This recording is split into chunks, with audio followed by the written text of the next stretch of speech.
গোসাঁইক গীতাত কি ক'লে আৰু লাষ্টত গৈ শৰণত কি ক'লে? সৰ্বধৰ্মান পৰিত্যাজ্য মাম একং শৰণং ব্ৰজ। গীতাত 3টা মাৰ্গৰ কথাবোৰ বৰ্ণনা কৰা আছে। কৰ্ম মাৰ্গও আছে, জ্ঞান মাৰ্গও আছে, ভক্তি মাৰ্গও আছে। যদি আৰু মহাপুৰুষ শংকৰদেৱে কলম ধৰা নাই গীতাৰ ওপৰত। কেলে নধৰিলে? কাৰণ আমাৰ ভকতসকলে যদি মহাপুৰুষে জানি দৰকাৰী বুলি ভাবিলেহেঁতেন গীতাখন আমাৰ ভকতে পঢ়িব লাগিব। গতিকে নিজে ভাঙনি কৰিলেহেঁতেন 700 শ্লোক মাত্ৰ, নকৰিলে। মাধৱদেৱকো নকৰিলে। তুমি গীতাখন আমাৰ ভকতে আকৌ পাঠ কৰিব লাগিব গীতা, গতিকে তুমি ভাঙনি কৰি থোৱাচোন। অনন্ত কণ্ডলী আদিসকলেও তাৰমানে অনন্ত কণ্ডলীকো দিলে উপদেশ যে তুমি মই এৰি থৈ যোৱা দশমৰ কথাখিনি ভাঙা নকৰা। তেওঁকো ক'ব পাৰিলে গীতাখন ভাঙনি কৰিবলৈ আনকো নক'লে, নিজেও নকৰিলে। কেলে নকৰিলে? নকৰা কাৰণটো কি? কাৰণ গীতা ভাঙনি কৰিলে জ্ঞান মাৰ্গ কৰ্ম মাৰ্গ গোটেই কথাবোৰ ওলাই থাকিব আৰু মানুহে খামোচ মাৰি ধৰিব, নকওঁতেও ধৰে। যদি শংকৰদেৱৰ লিখনিত এইবোৰ থাকে যে সন্ন্যাসীক প্ৰশংসা কৰিছে, যোগীক প্ৰশংসা কৰিছে, ভকতক প্ৰশংসা কৰিছে, এই খেলি মেলিবোৰ আমাৰ মূৰে বুজি পাবনে? অৰ্জুনৰ মূৰে বুজি পোৱা নাই। অৰ্জুনে কৃষ্ণক প্ৰশ্ন কৰিছে, সন্ন্যাসং কৰ্মণং কৃষ্ণ পুনৰ যুগন সংশোচি যৎসেয়ং তন্মে ব্রুহি সুনিশ্চিতম ব্যামিশ্বনেব বাক্যেন বুদ্ধিং মহয়তি ভূমে তদেকং বদ নিশ্চিত যেন শ্রেয়মিহম আপ্নুয়াম। কৃষ্ণ এইবোৰ সানমিহলি কথাবোৰ কেলে গাই আছা? তুমি এবাৰ ক'লা মই সন্ন্যাসীক ভাল পাওঁ, এবাৰ ক'লা মই যোগীক ভাল পাওঁ অৰ্থাৎ জ্ঞান মাৰ্গ ভাল পাওঁ, এবাৰ ক'লা মই ভকতক ভাল পাওঁ। 3টা কথা কেলে ক'লা? মোক এটা কোৱা। মানে মোক ব্যামিশ্বেন বাক্যেন বুদ্ধিং মহয়চিব, এইবোৰ সান মিহলি কোৱা কথাবোৰে মোক বিপদত পেলায়। মোক যিকোনো এটা কোৱা। তেতিয়া অৰ্জুনক বুজাবলগীয়া হ'ল। কি বুজালে? যে অৰ্জুন তুমি এইটো নুবুজাকে নাথাকিবা। মই কাক প্ৰশংসা কৰিছোঁ? সন্ন্যাসীক। সন্ন্যাসীক মই প্ৰশংসা কৰা অৰ্থ আছে।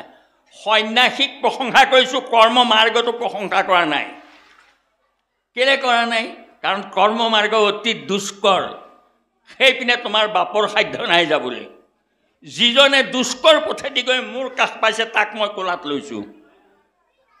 মই সন্ন্যাসীজনকহে ভাল পাওঁ বুলি কৈছোঁ। সন্ন্যাস মাৰ্গটো নহয়, সেই মাৰ্গেদি তুমি যাব নোৱাৰা।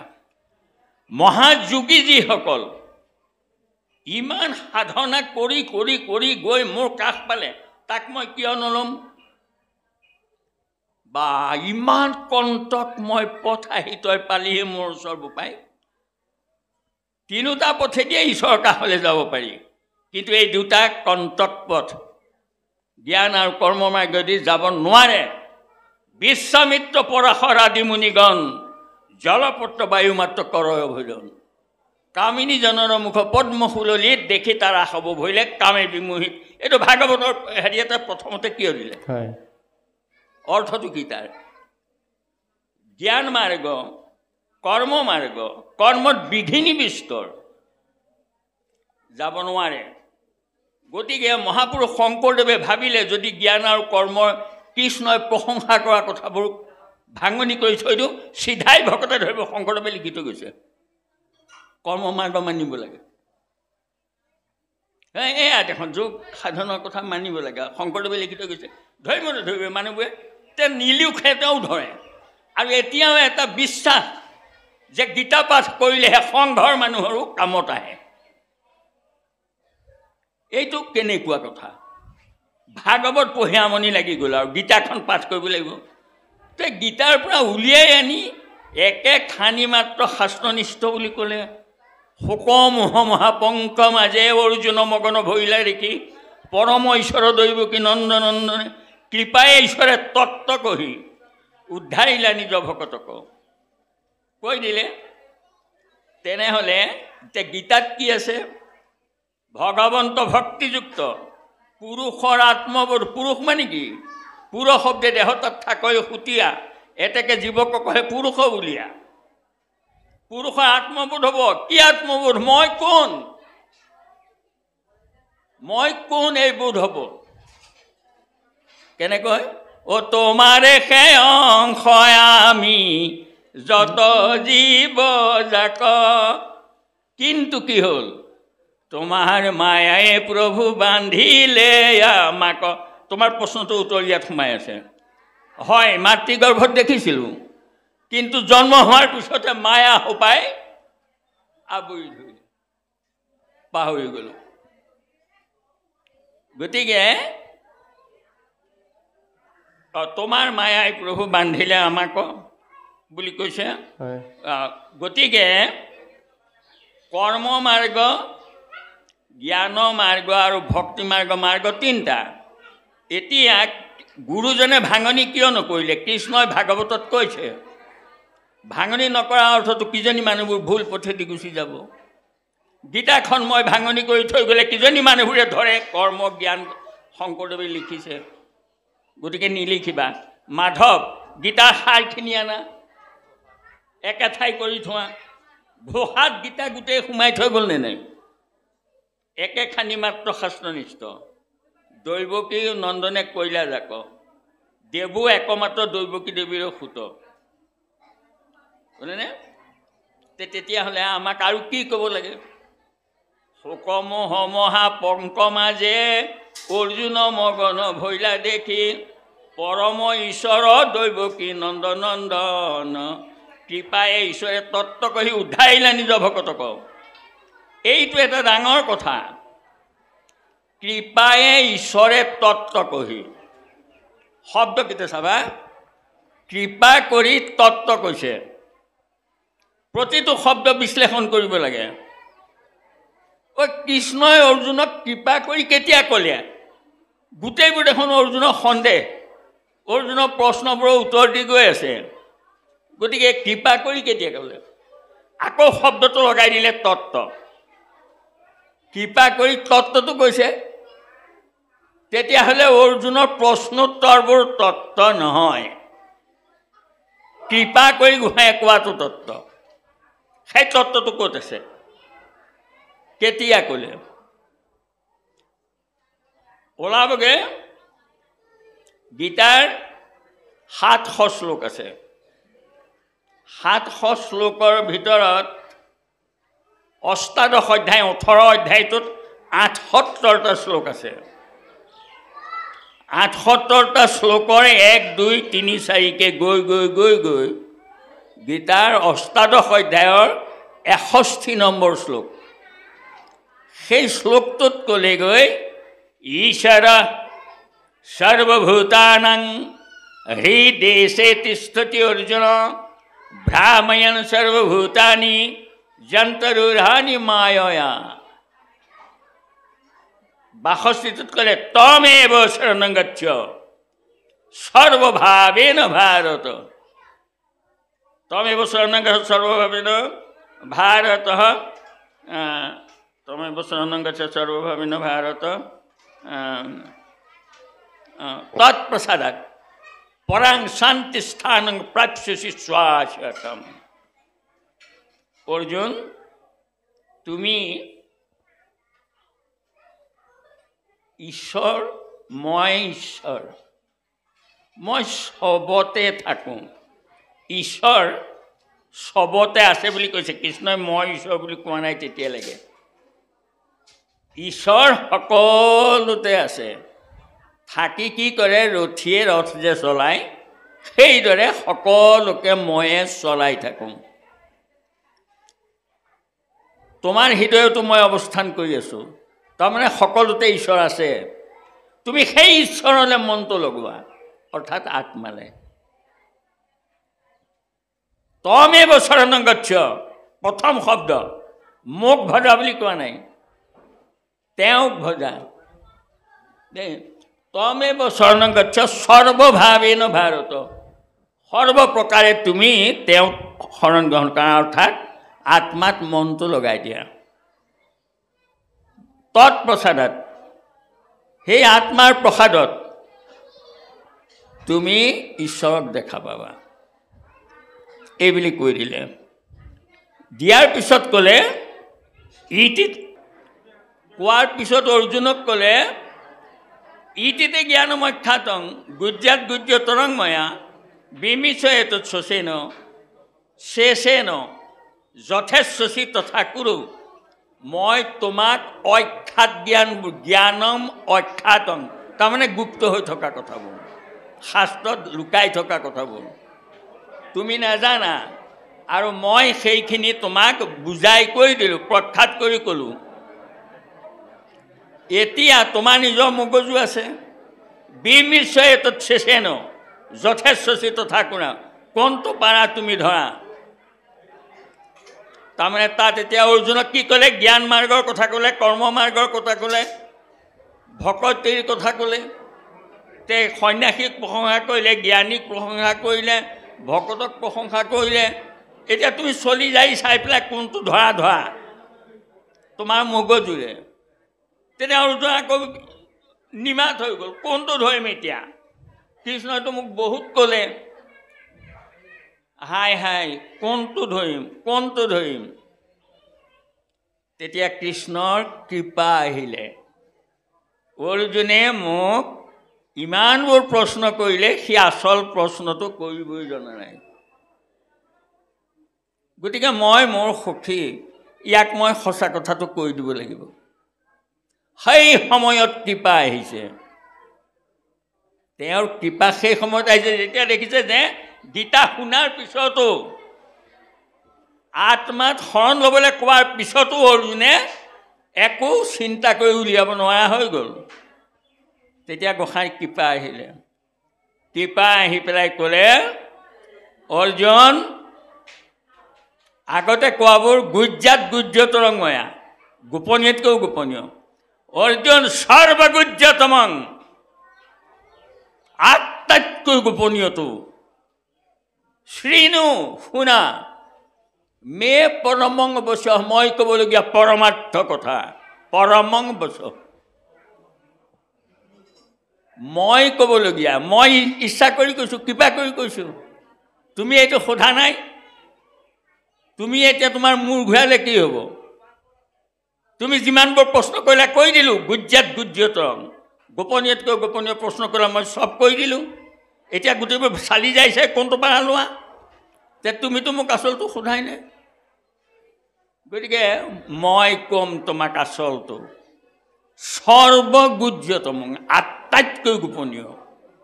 ভূয়া পুনৰ শুনা, তাৰমানে আটাইতকৈ গোপনীয়টো তুমি এতিয়া শুনি লোৱা, এই আগত শুনাবোৰৰ দৰকাৰ নাই। মে পৰমং বচ, মই ক'বলগীয়া পৰমাৰ্থ জ্ঞান, পৰমং বচ। কিয় ক'লোঁ? উপযাচি তোমাক কিয় ক'লোঁ? ইস্তুষি মে দৃঢ়মিতি ততবক্ষামি তে হিতং, তুমি মোৰ সখী, সেইকাৰণে মই তোমাক কৃপা কৰি কৈছোঁ। মই নিজে কৈছোঁ, তুমি এইটো সোধা নাই। ততবক্ষামি তে হিতং, এইবুলি তাৰমানে কৃষ্ণই ক'লে। কি ক'লে? সৰ্বগুজ্জতমং, আটাইতকৈ গোপনীয়টো। কি বুলি ক'লে? মন মনা ভাৱ মদ ভক্ত মজ্জাদি মাং নমস্কুৰু মামেব শিষ্যসি সত্যং তে প্ৰতিজান প্ৰিয়সী মে। শপত খাই ক'লে এইটো। বাকীবোৰ অৰ্জুন সোধাৰ প্ৰশ্ন উত্তৰ আছিলে, এইটো কৃপা কৰি ক'লে, মতে মাত্ৰ সদা দিয়া মন মোৰ ভক্ত হোৱা সৰ্বক্ষণ, মোকে পূজা মাত্ৰ মোকে কৰা নমস্কাৰ।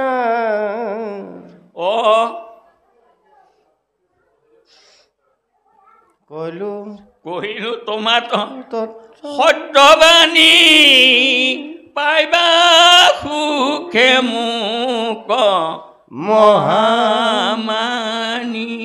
কেলে ক'লোঁ? শপত খাই ক'লোঁ তোমাক। কিয় ক'লোঁ? তুমিহে পৰম সুহৃদ আমাৰ তই আত্মা, তেওঁ পৰমাত্মা, আমি জীৱ আত্মা। কৃপা কৰি কৈছোঁ, শপত খাই কৈছোঁ, এইটো নধৰি আকৌ কিবা খেপিয়াই ফুৰা দৰকাৰ আছে? আৰু কৰা চোৱা,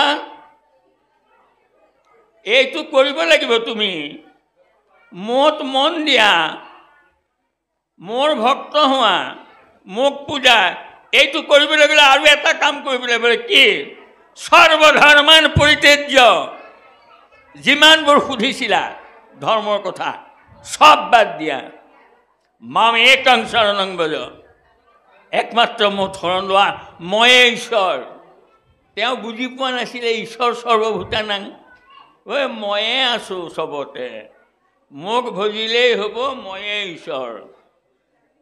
গতিকে এয়া তত্ত্ব, হয়নে?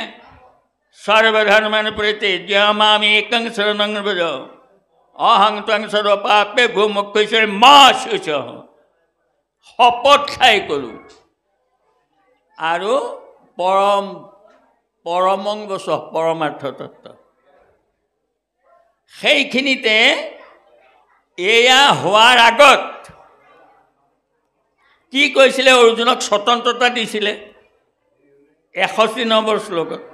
ইতিতে জ্ঞানম অখ্যাতং বুদ্ধ্যাৎ বুদ্ধ্যো তৰংময়া বিমিশ্যতে শোচেন যথেষ্ট তথা কৰোঁ।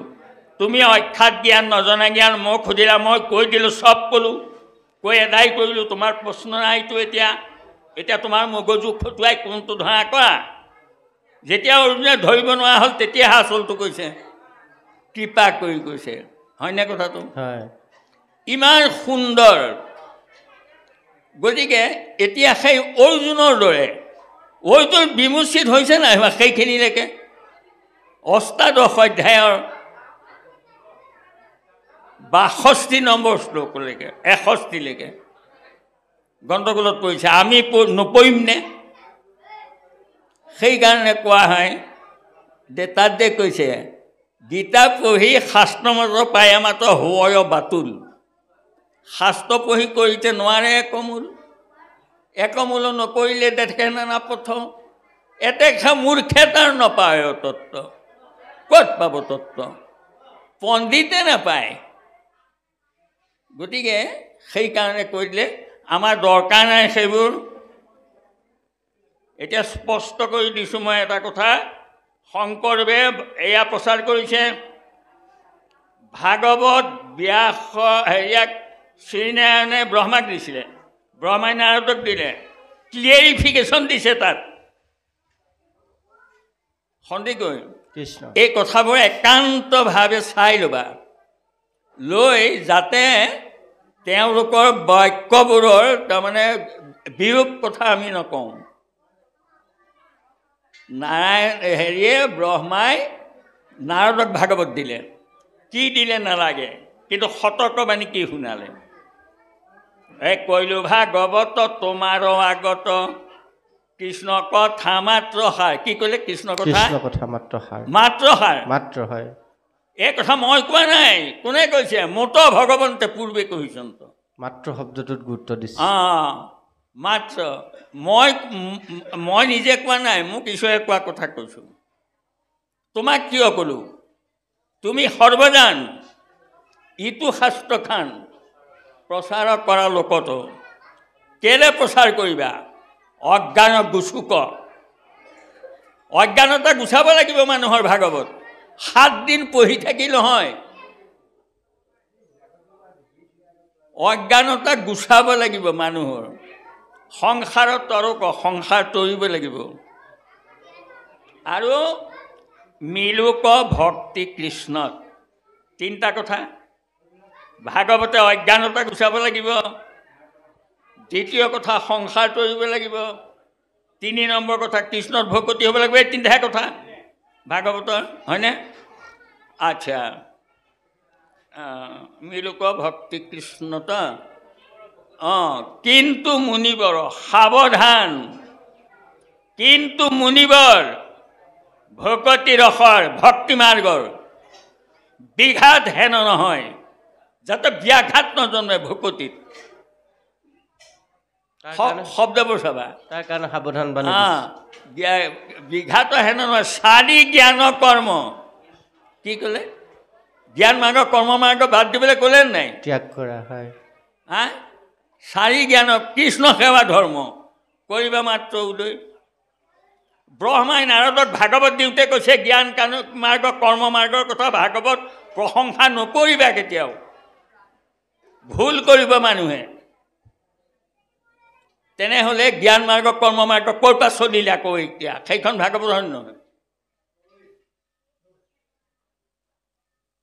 এতিয়া যে আমাৰ মানুহে আকৌ বিচাৰি নাপায় এই কথা বিচাৰি পোৱা নাই কিয় তে জ্ঞান মাৰ্গৰ কথা কৰ্ম মাৰ্গৰ কথা ক'ত আছে নাই মাৰ্গ 3টা কৃষ্ণই কেলে তাৰমানে গুৰুজনে কেলে ভাঙনি নকৰিলে মাৰ্গ 3টা খাপ 4টা 4 শ্ৰেণী পঢ়িব লাগে জ্ঞান মাৰ্গত 4 শ্ৰেণী কৰ্ম মাৰ্গত 4 শ্ৰেণী ভক্তি মাৰ্গতো 4টাই শ্ৰেণী কিন্তু বিষয় বেলেগ ভক্তি মাৰ্গত কৰ্ম মাৰ্গত যিজনে নাম লগায় তেওঁ জ্ঞানত নাম লগালে বিজ্ঞানলৈ গ'ল তদং পালে ৰহস্য পালে উপাধি পাব পৰীক্ষা দি কি পালে সন্ন্যাসী কৰ্মমাৰ্গীজন সন্ন্যাসী হয় কন্যানাং কৰ্ম্যানাং ন্যাসং সন্ন্যাসং কৰ্ময়ো বিধু সৰ্বকৰ্ম ফল ত্যাগং প্ৰাহু ত্যাগং বিচক্ষণ বিচক্ষণসকলে কয় কি কৰ্ম কৰে ফল আশা নকৰে সেইসকল বিচক্ষণ কিন্তু কাম্য কৰ্ম ত্যাগ কৰি সন্ন্যাসী হয় বুলি কয় কাম্য কৰ্ম কৰি এই ধনং দেহি শিউ দেহি যশু দেহি পুত্ৰং দেহি ভাজাং দেহি আমুক দেহি তামুক দেহি দেহি দেহি কৈ এটা মানুহে সম্পত্তি পাহাৰ গঢ়িব সি কাহিনীবা ক'বনে যে মোক নালাগে আৰু হৈ গ'ল বুলি ক'বনে জুৰিছেনে ইহঁতক এই যে ৰাজনীতিক নেতাবোৰ কোটি কোটি টকা বিদেশৰ বেংকত জমা কৰি সিহঁতৰ হেঁপাহ পলাইছেনে নাই পেলোৱা গতিকে কোনো মানুহ কাম্য কৰ্ম ত্যাগ কৰি কাহানিও সন্ন্যাসী হ'ব নোৱাৰে এইটো যুগত গতিকে এইটো মাৰ্গ নহ'ব এইটো মাৰ্গেদি সন্ন্যাসী হ'ব নোৱাৰে কোনো আৰু জ্ঞান মাৰ্গেদি বোলে তাতো 4 শ্ৰেণী পঢ়া উপাধি পাই যাবা যদি পৰীক্ষাত পাছ কৰা 4 শ্ৰেণী কি জ্ঞান বিজ্ঞান তদং হৈছে একেটাই 4 শ্ৰেণী পাছ কৰি পৰীক্ষা দিলে পাছ কৰিলে উপাধি কেইবেলা বোলে যোগী সেইজন জ্ঞানী জ্ঞান মাৰ্গত জ্ঞানী হয় বা যোগী হয় কৰ্ম মাৰ্গত সন্ন্যাসী হয় আৰু ভক্তি মাৰ্গত বোলে 4 শ্ৰেণী পঢ়া বোলে কি এই জ্ঞান বিজ্ঞান তদং হৈছে কি হ'বা ভকত এতিয়া আমাৰ এইটো পৰিষ্কাৰ হোৱা উচিত আমি কোনটো মাৰ্গত নাম লগালোঁ আমাৰ মাৰ্গটো কোনটো সন্ন্যাসী হোৱাটো নে যোগী হোৱাটো নে ভকত হোৱাটো হয়নে নহয় হয় আমাৰতো মাৰ্গই নহয় ৰাজমাৰ্গ হৰি ভক্তি ৰাজ মাৰ্গে গুৰু আমাৰ গুৰুজন কোনটো বাটেদি গৈ আমাক দেখুৱাইছে যে এই বাটেদি তোমালোক আহা মই আহি আছোঁ ৰাজমাৰ্গ মানে কি ৰজা য'ত থাকে ৰজা কোন দেৱৰাজা দৈৱকীনন্দন ধৰ্ম ৰাজা নাম ক'ত আছে এৰিলা পৃথিৱী কৃষ্ণে ধৰ্ম জ্ঞান লৈ গৈলা বৈকুণ্ঠ কৈত গুণ নাম থৈ গুণ নাম থৈ গ'ল সেয়া লোৱা আৰু কৃষ্ণৰ ওচৰলৈ গুচি যোৱা ক'ত আছে বৈকুণ্ঠ ৰাজমাৰ্গ ৰজা থকা তাত তাৰমানে এইটো সংযোগ হৈ আছে গতিকে এইটো ৰাজমাৰ্গ এই মাৰ্গত উঠাজন স্খলন নাহিকে কদাচিত কেতিয়াও স্খলন নহয় তাৰমানে কি উভতি যাবগৈ নালাগে যিমান গৈছোঁ সিমানতে থাকিম আমাৰ ৰাজধানী যেনিবা দিছপুৰ বুলিয়ে কৈছোঁ বাৰু লৌকিক ৰাজধানী ইয়াত তাৰমানে আমি ইয়াৰ পৰা কমলপুৰৰ পৰা ওলাই গৈ সেই ৰাজমাৰ্গ মানে দিছপুৰৰ লগত সংযোগ আছে এইটো নেশ্যনেল হাইৱে তাতে গাড়ীত উঠিলোঁ উঠি গৈ বিশ্বনাথে পালোঁ তাতে গাড়ী বেয়া হ'ল ভয় নাই আকৌ ফুলবাৰীৰ পৰা ষ্টাৰ্ট কৰিব নালাগে। পিছদিনা সেই ওচৰ চাপি আছা তাতে জাপ মাৰি উঠিবা। এইদৰে এখোপ এখোপকৈ গৈ থকা স্খলন নহয়, বেগ দিয়ে নালাগে। কিন্তু যদি অন্যত লগোৱা বিপদ আছে। মানৱী জনম পাই হৰি নভজিলা, য'ৰ পৰা আহিছা তালৈ যাবাগে, অৱশ্যে হৈবা ভাই তৃণ তৰুশিলা। বেগ দিয়ে লাগিলে নে গুচি গ'লগৈ। কিন্তু এইটো ৰাজমাৰ্গ, ইয়াত স্খলন নহয়। যিমানলৈ গৈছোঁ সিমানতে আকৌ জন্ম হ'ম, আকৌ যাম। এই জন্মত নাপাওঁ কথা নাই, দ্বিতীয় জন্মত নাপাওঁ কথা নাই।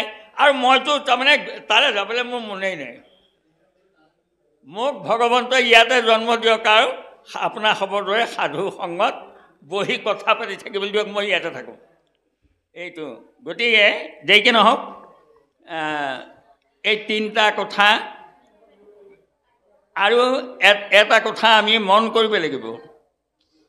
মন কৰিবলগীয়া কথাটো কি যে বিশ্বামিত্ৰ পৰাশৰ এওঁলোকেও নোৱাৰিলে ৰে জ্ঞান মাৰ্গত। এই জ্ঞান মাৰ্গটো আমাৰ মাজত প্ৰচাৰ হ'ব নালাগে। বুজি পাইছানে কথাটো? শংকৰদেৱে জ্ঞান কৰ্ম পথক খন্দি ভকতিকো দেখাইলে অন্ত। আৰু মহাপুৰুষ মাধৱে ক্লিয়েঞ্চ দিলে, কেৱলে ভকতি পুৰুষকতাৰে সহায়ক কাকো নাচাৱে। কাকো মানে কাৰ? জ্ঞান কৰ্ম সহায় নলয় ভকতিয়ে। জ্ঞানে কৰ্মে তাইতে নাপাৰে, ভকতি নাপাৰে যাবে। কিন্তু জ্ঞান কৰ্ম মাৰ্গই ভকতিৰ সহায় লৈহে তাৰে। কেৱলে ভকতি, কিন্তু ভক্তি মাৰ্গই অকলে তাৰে। জ্ঞান আৰু কৰ্ম মাৰ্গই ভকতিৰ সহায় লয়। সত্যযুগে ঋষিসৱে ধৰিয়া সমাধি জ্ঞান মাৰ্গ, যাৰ যেনত ফলৰ পৰাই কৃষ্ণটো আৰাধি। যোগী হোৱাৰ পিছতো নাম লৈহে গতি পায়। গতিকে ধৰ্ম দুজা। নিয়মে সংযমে চিত্ত সাৱধান কৰি এটা যুগে নানাবিধ যজ্ঞ যদি হৰি মাধৱৰ আঠকোটা নামক ওচৰে, আগে যজ্ঞ পিছে নাম। গতিকে ধৰ্ম দুজা। আৰু নানা তন্ত্ৰে মন্ত্ৰ পূজা কৰি দাপৰত হৰিৰ দ্বাদশ নাম জপয় সতত, আগে পূজা পিছে নাম। গতিকে ধৰ্ম দুজা। কলি লোকৰ মন মলিন উপাৰ, আন একো ধৰ্মত নাহিকে অধিকাৰ। কেশৱক কৰে মাত্ৰ কীৰ্তনসকল, পাৱে অনাই আশে ধ্যানা দৃঢ় যত ফল। হ'লনে? ইয়াতকৈ পৰিষ্কাৰ কৰি ক'ব লাগেনে গুৰুজনে? কৰ্ম মাৰ্গ লাগেনে নালাগেনে? জ্ঞান মাৰ্গত এইবোৰ আমি বিচাৰ কৰিব লাগেনে নালাগেনে? ক'ত আছে ভাগৱতত যে এনেকৈ বিচাৰা তেনেকৈ বিচাৰা? আৰু এটা তুমি ক্লিয়াৰ হ'বৰ কাৰণে কৈছোঁ দেই কথাটো, চাবা। বেদস্তুতিত জ্ঞান শব্দটো বেদস্তুতিত আছে দেই। কি এই যে ছয় চক্ৰ তুমি কৈ আছা, শৰীৰৰ ছয় চক্ৰ চিন্তই যিটো জন, তাহাৰ গুচোৱা মৃত্যু ভয় নাৰায়ণ। হয়নে কথাটো? হয়। বেদে কৈছে শৰীৰত ছয় চক্ৰত যিজনে চিন্তা কৰিব পাৰে, যিটোজন কোন? চাৰিসিদ্ধ। কোন? সুখদেৱ। তেওঁলোকৰো মৃত্যু ভয় গৈছে। হয়, কিন্তু আমাৰ নিচিনা পাপীবোৰৰ সাধ্য নাই। বেদে কৈছে আমি তেনেকৈ নোৱাৰোঁ। যিটোজন বুলি ক'লে নাই? শৰীৰৰ ছয় চক্ৰ চিন্তই যিটোজন, তাহাৰো গুচোৱা মৃত্যু ভয় নাৰায়ণ। প্ৰভু শৰীৰৰ ছয় চক্ৰত যি চিন্তা কৰিব পাৰে, তেওঁলোকক তুমি আঁকোৱালি লওঁ বুলি সেয়া গীতাত কৈছে নহয়। ইমান কষ্ট কৰি আহি মোৰ ওচৰ পায়, তেওঁলোকৰো মৃত্যু ভয় গুচে। কিন্তু আমি নোৱাৰোঁ। সেইদে আমি কিয় নোৱাৰোঁ? আমি ভকতৰ কৰাটোহে পাৰোঁ। কি অহিদিগত কৰি হৰি, ছয় চক্ৰত নহয়। কথাটো বুজি পাইছেনে? ছয় চক্ৰত নিৰ্গুণ ব্ৰহ্ম জ্ঞান কৰে, অস্তিত্ব মাত্ৰ উপলব্ধি কৰে।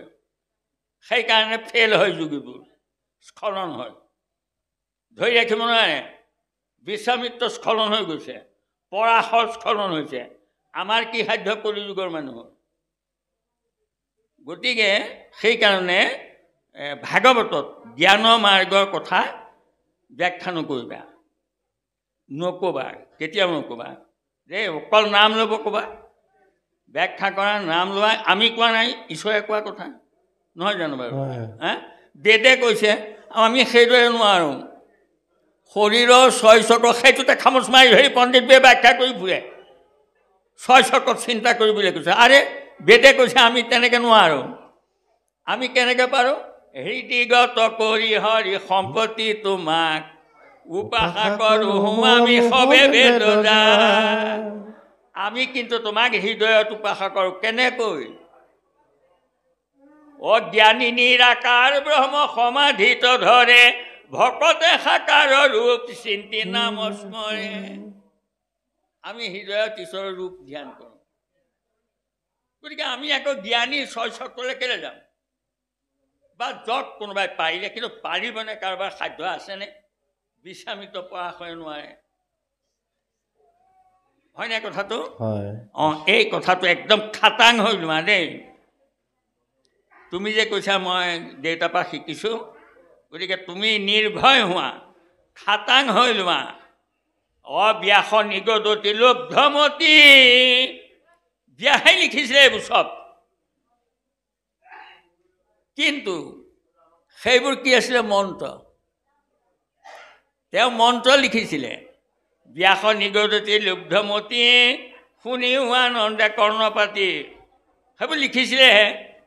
এতিয়া শুনা, কৰ্ণপাতি শুনা। উপদেশ উচ্চ কৰি চিঞৰি চিঞৰি বাহু দাঙি এটা উপদেশ দিওঁ, এইটো মানিবা, বাকীবোৰ ভুল কৰিলোঁ মই, উপলব্ধি কৰিছোঁ এতিয়া। এহি মানে মাত্ৰ মহামন্ত্ৰ সংসাৰ দুৰ্ঘোৰ বিষহাৰী, হয়নে? নমো নাৰায়ণ বুলি উচ্চ কৰি চিঞৰি চিঞৰি নমো নাৰায়ণ নমো নাৰায়ণ কৰা। মুখ ভৰি যাগ যজ্ঞ তপ জপ একো কৰিব নালাগে। মই তোমালোকক সেইবোৰ মন্ত্ৰ দিছিলোঁ, এতিয়া মহামন্ত্ৰ দিলোঁ। আৰে মহামন্ত্ৰ দিয়াৰ পিছত মন্ত্ৰ দৰকাৰ আছে? ব্যাসে তাকো যিজনে দিছিলে তেওঁ কৈছে। তাৰপিছত তুমি এটা প্ৰশ্ন কৰিছিলা, চমুকে উত্তৰটো দিছোঁ। ব্যাসে গীতাত 1 শৰণ প্ৰচাৰ কৰাৰ পিছত কেলে মস্তিষ্ক গণ্ডগোল হ'ল? সেইটো তোমাৰ জানিবলৈ মন যোৱা নাই জানো? কথাটো শুনা। তে ব্যাসে এইবোৰ কৰিলে। প্ৰথমতে তেওঁ কৰ্ম মাৰ্গেদি তাৰমানে সন্যাসী হোৱাৰ পথ দেখুৱালে। কিন্তু দেখিলে ইমান দুৰূহ যে কৰ্ম ছিদ্ৰ হয়। দেশ কাল পাত্ৰৰ বিধান দিলে য'তে ত'তে কৰিব নোৱাৰে, যে সেয়ে কৰিব নোৱাৰে, যেতিয়াই তেতিয়াই কৰিব নোৱাৰে। এইবোৰ যেতিয়া দেশ কাল পাত্ৰৰ ছিদ্ৰত পৰি মানুহবোৰ নকল যায়, এইটো ভাল নহ'ল। তথা ব্ৰহ্মাণ্ডে তথা অন্ধে জ্ঞান মাৰ্গটোৰ দ্বাৰা এই ব্ৰহ্মক চিন্তা কৰিবলৈ দেখুৱাই দিওঁ, নিৰ্গুণ ব্ৰহ্মক জ্ঞান মাৰ্গৰ সৃষ্টি কৰিলে। কৰি পেলাই ক'লে যে নিৰ্গুণ ব্ৰহ্মক চিন্তা কৰা সদায়। তই দেখিলে বিশ্বামিত্ৰ পৰাশৰো ফেইল হয় এইটোত। কি হ'ব যে এইটোও গণ্ডগোল হ'ল। এইবোৰ চব বাদ দি পেলাই 1 শৰণটো দেখুৱাই দিওঁ, একেবাৰে চমু কৰি। আৰু মই গোটেইবোৰ নকওঁ বাৰু। সৰ্বধৰ্মান পৰিত্যাজ্য মাম একং শৰণং ব্ৰজ লিখি দিলে গীতাতে, হয়নে কথাটো? গতিকে 1 শৰণ লোৱা। কিন্তু 1 শৰণটো কেনেকুৱা? সৰ্বধৰ্মান পৰিত্যাজ্য, সকলো ধৰ্ম ত্যাগ কৰি ল'ব লাগিবতো। মই শৰণ ল'লোঁ, সকলো ধৰ্ম ত্যাগ কৰি শৰণ ল'লোঁ। নাৰদ ব্যাসকে এইটো বুজাইছিলে, তুমি ঠিকেই কৰি আহিছিলা, এইটো বেয়া, এইটো কৰিলা। কৰ্ম মাৰ্গ বেয়া, জ্ঞান মাৰ্গ কৰিলা, হয়নে? বোলে হয়। তাৰপিছত গৈ পেলাই মাৰ্গ সৃষ্টি নকৰাকৈ তুমি কৈ দিলা সকলো ধৰ্ম বাদ দিয়া, তাৰমানে জ্ঞান কৰ্ম এইবোৰ বাদ দিয়া। বাদ দি মোত শৰণ লোৱা। শৰণ ল'লোঁ, মই তোমাক শৰণ ল'লোঁ, কাম দিয়া, কেনেকৈ ভজিম ঈশ্বৰ? কাম দিয়া মোক। তুমিতো 1 শৰণ ল'বলৈ ক'লা, হৈ গ'ল। চব ধৰ্ম বাদ দি দিলোঁ, মই শৰণ ল'লোঁ। কি কৰি ঈশ্বৰক ভজিম? কাম দিয়া। তেতিয়া বিয়াখন লাগি গ'ল। হয়তো ভকতে শৰণ লৈ কি কৰিব, দিয়া নাই। তেতিয়া নাৰদে হাঁহি পেলাই ক'লে যে ভকতে শৰণ কালৰ পৰা বিধিৰ কিংকৰ গুচি কৰে সদা শ্ৰৱণ কীৰ্তন। কি কৰিব বোলে, ঈশ্বৰৰ গুণ দিলা গাব, লিখিলা গুণ দিলা, কি গাব ঈশ্বৰে? বোলে নাই লিখা, আৰু তোমাৰ বেমাৰ সেইটোৱে। ভকতে শৰণ লৈ শৰণ কালৰ পৰা বিধিৰ কিংকৰ গুচিব, ঈশ্বৰৰ নাম গাব। কালিকমাই দমিলা, পুতনা সুখীলা, দেৱক তুষিলা, ব্ৰজক সুখীলা, ঈশ্বৰৰ গুণ দিলা লিখিলা জানো গাবলৈ? শৰণ লৈ পেলাই প্ৰাৰ্থনা কৰিবলৈ লিখিলা কিবা? নাই লিখা। লিখা ভাগৱত লিখা, গুণ দিলা থাকিব তাত। হ'ল বুজি পেলাতো কথাটো? কৃষ্ণ মোৰ উপদেশে কৰা ভাগৱত শাস্ত্ৰ প্ৰচাৰক গোবিন্দৰ গুণ নাম মাত্ৰ। এই শব্দবোৰ তই জোৰ দিব লাগে, গুণ নাম মাত্ৰ। এনেকে দেখুৱাই দিবা। ক'ৰ পৰা আহিল, ক'ৰ পৰা আনিলে আপোনালোকে? ভাগৱত পঢ়ে নহয়, পঢ়োঁ, মানে নে নামানে? যদি নামানে তেতিয়া কি হ'ব? এতিয়া গুৰুত দোষী যিটো একো নামানে, হয়নে কথাটো? কৃষ্ণ তেনে এই যে আমাৰ আসনত ভাগৱত থৈছোঁ, কেলৈ থৈছোঁ? ভগৱন্ত কৃষ্ণই কৈছে, উদ্ধৱে সুধিছে, তুমি যেতিয়া মানুহ হ'লা তুমিতো গুচি যাবা, গতিকে অৰ্জুনৰ সাৰথি হৈ যুদ্ধ জয় কৰালা। বোলে কৰালোঁ, এতিয়া তুমি গুচি যাবা, শৰণ থাকি যাব, অৰ্জুনো যাব, আমি শৰণ ল'ম, আমাৰ সাৰথি কোন হ'ব? কৃষ্ণ বোলে মই হ'ম। উদ্ধৱক কৈছে মই হ'ম। কেনেকৈ হ'বা? বোলে অৰ্জুনৰ যেনেকৈ হৈছিলোঁ। বোলে অৰ্জুনৰ স্বয়ং তুমি সাৰথি হৈছিলা। বোলে মই সাৰথি হৈছিলোঁ হয়, কিন্তু মই জানো এপাত অস্ত্ৰ ধৰিছিলোঁ নিজে? বোলে নাই ধৰা, কিন্তু মই ধৰাইছিলোঁ।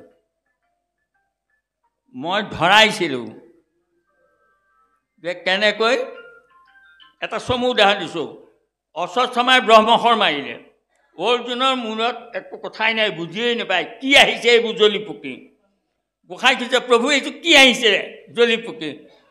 বোলে গুৰুপুত্ৰই ভুল কৰি এয়াক তাৰমানে ব্ৰহ্মশৰ মাৰি দিলে। প্ৰভু মই এতিয়া কি কৰোঁ? কি কৰিবা? তোমাৰ তনত ব্ৰহ্ম সায়ক আছেনে নাই? বোলে আছে, উলিওৱা, মাৰা। উলিয়ালে, মাৰি দিলে। মই মৰা নাই? বোলে নাই মৰা, কিন্তু মই মৰালোঁ। বোলে মৰালোঁ। এতিয়া ময়ো তোমালোকৰ গুৰু তেনেকৈ হ'ম। বোলে কেনেকৈ? অৰ্জুনৰ যেনেকৈ হৈছিলোঁ। বোলে অৰ্জুনৰ কেনেকৈ হৈছিলা? বোলে শৰ কেনেকৈ মৰালোঁ মই? তোমাৰ হাতত ব্ৰহ্মসায়ক আছেনে নাই সুধিছোঁ। বোলে আছে, উলিওৱা, মাৰি দিয়া। কৰোঁনে নাই? অৰ্জুনেতো ক'ব নোৱাৰে কি মাৰিব লাগে। বোলে হয়, কেনেকৈ কৰোঁ? বোলে বাক্যৰে। তোমালোকৰ গুৰু মই হ'ম, মই বাক্যৰূপে থাকি যাম। তেৰোধ্যায় প্ৰবিষ্টং শ্ৰীমদ ভাগৱত নামং তেন বাংময়ী মূৰ্তি। গতিকে ভাগৱতৰ আসনত ভাগৱত প্ৰতিষ্ঠা কৰোঁ আমি, তালৈ দণ্ডবত কৰোঁ। দণ্ডবত মানে কি? দণ্ড মানে যিজনে লৈ যায় তেওঁ যিহকে কৰে তাকে কৰি দিয়ে লাখুটিয়ে, হয় নহয়? দণ্ড মানে লাখুটিয়ে। বোলে পানী জোখা, পানী দনে বাম জুখি চালা, লৈ গৈছা। তাৰপিছত বোলে আৰু কি কৰিবা? বোলে কুকুৰে খেদি আহিলে বোলে জোকাৰি দিবা, লৰ মাৰিব। তাৰপিছত এইবোলে নাই ধৰে পিয়া বহিবা পাৰি, ধৰা পিয়া নাই লাখুটিডালকে বহি পৰিবা। লাখুটিয়ে নকয় মত নবহিবি বুলি। আৰু পালা টোপোলা বান্ধিবা ভাৰ, টোপোলা পালা বান্ধিবা ভাৰ, ওলমাই লৈ যাবা প্ৰসাদৰ টোপোলাটো তাতে। আৰু লাগিলে হতাহতি দিবা মাৰ, হতাহতি লাগিলে মাৰি দিবা, কিন্তু লাঠিয়ে নেমাৰে, লাঠিৰে মাৰে, কোনোবাই মাৰে। হয়নে কথাটো? হয়, মনত ৰাখিব লাগে। ভাগৱতক দণ্ড হৈ চমজাই দিলোঁ। ভাগৱতে যি কয় মানিম, ভাগৱতে যি কৰিবলৈ হাক দিয়ে নকৰোঁ। মই লাখুটি, ভাগৱতৰ লাখুটি, ভকতৰ লাখুটি। হৈ গ'ল, শেষ। শৰণ সেইটোৱে। ভাগৱতত দণ্ড হ'লোঁ, কিন্তু ভাগৱতে কোৱা কথাটো মানো নে নামানো? যদি নামানো, তুমি লাঠি শুনানে ভাগৱতৰ? শৰণ ভ্ৰষ্ট। শুনিও মাধৱ মোৰ থাকিবা অৰ্থাৎ দশম কীৰ্তন মোৰ মূৰ্তিৰ সমান। আৰে গুৰুৱে কৈ আছে কেনেকৈ? কীৰ্তনৰ দশম পুথি থাকিব য'ত তাত জানিবা মাধৱ মই থাকোঁ তথাত ঘোষা নামে শাস্ত্ৰ তুমিও লিখিবা ঘোষা ৰত্নাৱলী মধ্যে তুমিও লিখিবা আছেনে নাই আমাৰ মাজত আছে কৈ আছেনে নাই কথাবোৰ কীৰ্তনে কৈ আছেনে নাই গুৰুৰ কথা আৰু গুৰু বাক্য যদি নামানে সেইটো গুৰুদ্ৰোহী হয় নহয় ভাগৱত পঢ়ে নামানে এই গুৰুদ্ৰোহী কীৰ্তন পঢ়ে নামানে এনেকুৱা অনৰ্থ কৰি থাকে বুজিছেনে সৰ্বধৰ্ম ঠেলি ৰাম নাম ভৈয়া আগ হয়নে ধন্য ধন্য আকৌ শব্দবোৰ চাব লাগে ধন্য ধন্য কলিৰ লোকৰ ভাগেই নহয় মহাভাগ্য হয়নে কেলে সৰ্বধৰ্ম ঠেলি ৰাম নাম ভৈয়া আগ হয়নে অঁ আগ হ'ল এইটো খাটাং জানিলোঁ এই সত্যত আকৌ যজ্ঞই নাম হেৰি ধ্যানে নাম আনে যজ্ঞই নাম আনে দাপৰত আকৌ পূজায়ো নাম আনে আমাৰ কলি যুগত বাৰু নামে কাৰোবাক আনিছে নেকি পিছত বোলে নাই অ' কলিত কীৰ্তন যিটো কৰে হৰি নাম তাৰ আৰু আচৰিবি নেথাকিলে কাম হয়নে শেষ হৈ গ'ল আকৌ সৰ্বধৰ্মত ঠেলি ৰাম নাম ভৈয়া আগহে আগ হ'লনে নাই হোৱা এতিয়া যদি কোনোবাই আকৌ যুক্তি দিবলৈ আহে আমাৰ ওচৰত যে আমিও নাম গাওঁ নহয় আমি গাওঁ এইবোৰে আগতীয়াকৈ এইবোৰ ঠাই চাই চফা কৰি লওঁ আমিও নাম গাওঁ অঁ গোৱা হয় কিন্তু গুৰুদ্ৰোহ আচৰণ কৰা বোলে কেনেকৈ গুৰুজনে কি কৈছে সৰ্বধৰ্ম ঠেলি ৰাম নাম ভৈয়া আগ তোমালোকে কোন যুক্তিৰে পিছলৈ নিলা আগে এইবোৰ কৰি পিছত নাম গাওঁ বুলি যে কয় এইটো শাস্ত্ৰ যুক্তি নে কিয় নিবা গতিকে গুৰু বাক্য নমনা হ'ল এয়াই কথা কৃষ্ণ সকলোৱে শাস্ত্ৰ পঢ়ক পঢ়াই নহয় বুজক বুজিলে এইটো বিজ্ঞান হ'ব আৰু বুজি পোৱাৰ পিছত নিজে ব্যৱহাৰ কৰক তদং হ'ব আৰু ব্যৱহাৰ কৰিলে ফল ঈশ্বৰে দিব ৰহস্য হ'ব